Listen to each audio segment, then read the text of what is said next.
How to close your ASOS account step by step. So in here, the very first thing that you want to do is simply get into your ASOS.com. Then from here, make sure that you are logged into your account, right? So after making sure that you are logged into your account, what we're going to do is now contact the customer care.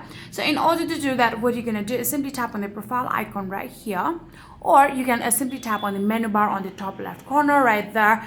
Here, after tapping on that particular option, you will actually be able to find the help center if you scroll all the way down, right? So in here, you will actually be able to find the option of help and information. Tap on that one.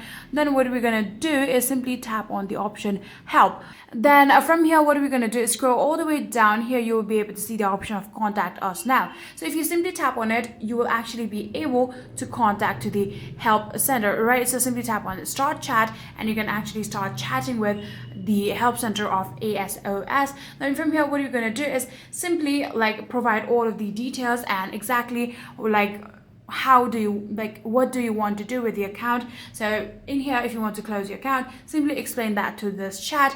Then from there, you can confirm your name, date of birth, and email address linked to this particular account. Then simply request the agent to permanently deactivate the profile, and the agent will simply do that for you.